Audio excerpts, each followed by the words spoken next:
Hey loves, welcome back to my channel. Today guys, I'll be checking out this interesting video from the officer Tatum, and it's titled Teenager Students Slam School Board for Pushing Critical Race Theory. You guys, I'm excited for this. If you're yet to subscribe to this channel, please consider subscribing. Give this video a massive thumbs up, comment, share, and all that good stuff. And without much ado, let's see what this video is all about. So when I questioned why the equity statement couldn't represent all students, they told me that to even ask that question was outlandish and offensive. And when I asked why that was, they told me, quote, "Whites have a pretty good situation right now," unquote. So is that not racism? Disregarding my question merely because of the color of my skin. To be honest, after enduring a year of the people in charge telling me that I'm a racist and I'm privileged and pointing out our irreversible differences, I've never noticed race more. This boy is my hero.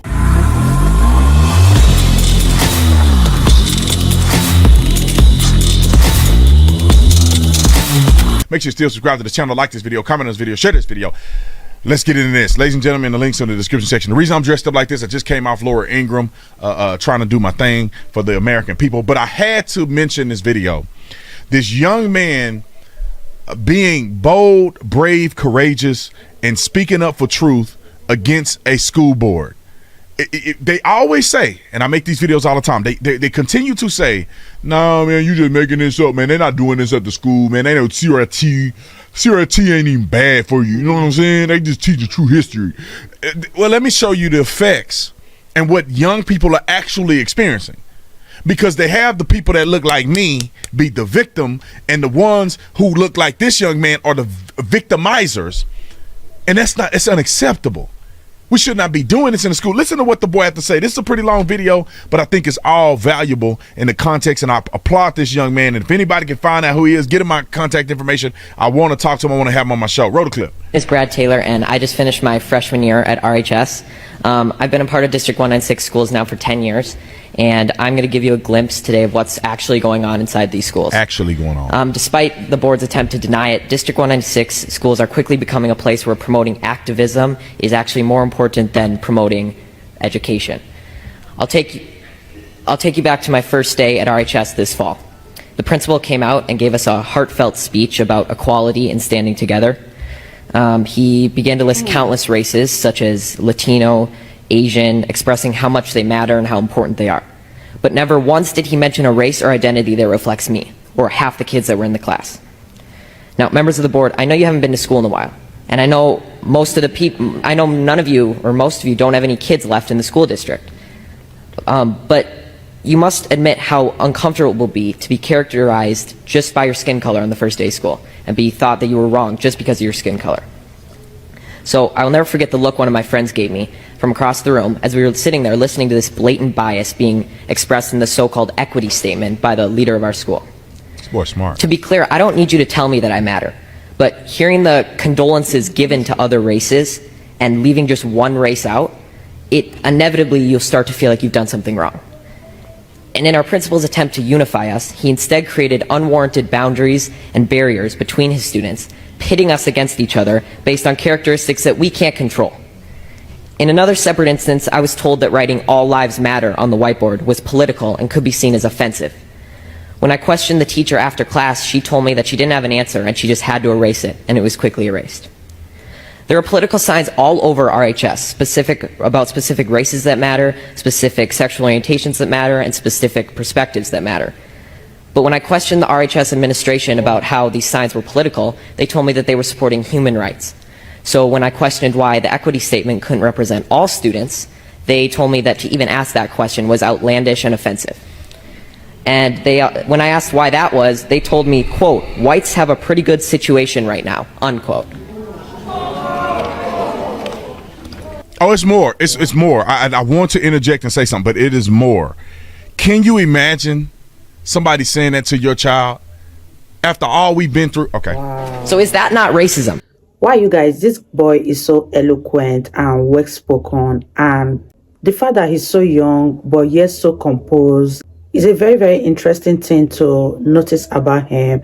Let me know what you guys think about this video. This boy is definitely going to go places, and I know for sure because he's very, very smart. Let me know what you guys think about this video so far, and let's continue watching, you guys. Disregarding my question merely because of the color of my skin. To be honest, after enduring a year of the people in charge telling me that I'm a racist and I'm privileged and pointing out our irreversible differences, I've never noticed race more. And it's becoming the first thing I notice when I meet someone, which has never before been the case. RHS administration confidently told me that RHS students and staff are happy with their equity statement, but from my experience in talking with other students, this is not the case. I know many kids who disagree with their teachers, but they're too scared to stand up because they're worried that their grades will be docked and their learning experience will be affected. My honors government teacher, I'm not going to say his name, but he's mentioned that Democrats care more about all people while Republicans only care about themselves. He's probably black. He's probably black. And he's also inferred to us that socialism is better than democracy. He even had a statue. He had a statue of a socialist leader in his classroom. I've been told by a lot of kids that they just stay silent and adjust their schoolwork to reflect an acceptable opinion to secure a good grade. I've been approached by multiple teachers who have told me in private that they just want to say that they agree with me and they support me standing up, but they can't say it in front of the class for fear of being disciplined by the administration in some way or losing their jobs. There is clearly only one way to think in this district, and that is that they are teaching their kids to shut up if they don't agree. Now, members of the board, I want you to take a good look at yourselves in the mirror tonight and ask, are you really standing up for the equality of all people, or are you just pushing a damaging political ideology on our students? A fellow coworker at my job, who by the way is of color, discreetly told me that the schools seem to be pushing a very leftist agenda in class. This proved that not everyone is happy with your school, and not everyone who isn't happy is white. There you go, boy. Now, due to all these instances I've mentioned, and many more that I can't fit in this 5-minute speech, I've decided to leave this district and continue school on a private Christian school online. There you go, boy. I'm happy for you. I don't pay for your school. And there will be sacrifices, and I will not get to walk in the graduation ceremony or attend milestones at RHS, but I will be able to learn in an environment that is not intent on punishing me daily for my skin color and political views. Now, regardless of how you take my speech, whether you just shrug it off as malarkey or Fox News talking points, I encourage you to think about it, because someday I'm going to be a leader. I may be the president, a governor, or just a professional golfer, but I will never stop believing that everybody has value, no matter their skin color or personal beliefs, and it's a shame that you're not going to be able to say that I was an alumni of RHS in District 196. Wow. What I'm talking about. That's what I'm talking about. That's what I'm talking about. That's how you represent. I love this boy's confidence. Somebody get me this boy's name, and I want to help him pay for his school. We can pay for his private school education. I love when I see you know his parents got to be on to something. You know his parents are doing what's right. That boy said, I'm going to be somebody one day. I'm going to be the president or a professional golfer. Either way it go, y'all going to feel bad that I'm not an alumni of this school. God, I love this kid. I love this kid. I want my son one day to grow up and be just like this kid and be bold and tell the doggone truth. And it's a shame. Yeah. It is a shame that we have these things like this going on in our school system. It is a shame. I understand that you want to uplift people, but you don't uplift people by tearing other people down. Wow, you guys, before Officer Tatum continues, I just want to throw it in here and say kudos to his parents for raising him this way, because they obviously did a good job with this lad, and I just want to say thank you to them for raising a young man who knows his worth, who knows the truth, and yet is not afraid to say it despite his age and every other thing that restricts children from saying the truth. This is a well-raised young man, and he will definitely become somebody great in the future. And let's wrap this video up, you guys. That's not how you do this. You don't uplift the inner city kids by tearing down white kids. You lift everybody up and everybody will rise together. That's how you uplift people. That's how you make a difference. That's how you do things better.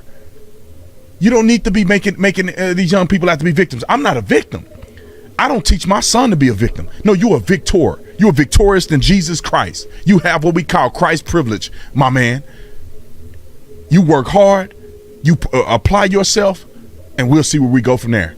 If you sitting on the sideline, you complaining, you ain't put in the work, You ain't put the effort in. You don't have no faith. You don't believe in yourself. Don't tell me about what somebody else is doing.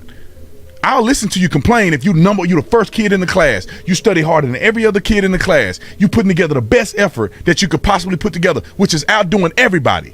And they still don't give you opportunity. Come talk to me and we'll see of a better way and a strategy. But don't give me that bull crap that all them white man, all these people are discriminated against me. Get out of here with that. But I'm telling you right now, and I'm glad this young man stood up and said something. I hope this goes viral, because there is an attack on young white kids in this country. These people act like white people grow up and they grew up with a debit card in their hand. Like white people don't have to go to work. They don't have to study for tests. And somehow they just put "I'm white" on the top of it and they get an automatic test score. Like they don't have trauma. They don't get abused. They don't come from broken families. I don't know. I guess white people don't have the struggles. That's the only way you could claim that there's white privilege, if all of those things that I'm saying is true. But that's not true. White people, just like black people, just like Asian people, just like Native people, just like Mexican people, just like Europeans, whatever you want to say, Africans, just like all these people that come to America, we got one thing in common. We have 24 hours a day to do the best that we can. We got one thing in common. We have one thing in common. God has given us cards to play, and everybody don't have the same cards. But if you may have a bad hand, what you think is a bad hand, if you play your cards better than the man in front of you, you still win the game. Yeah. You still win the game. The beauty is that God has given us 5 cards. We got the same amount of cards. Just play your cards right.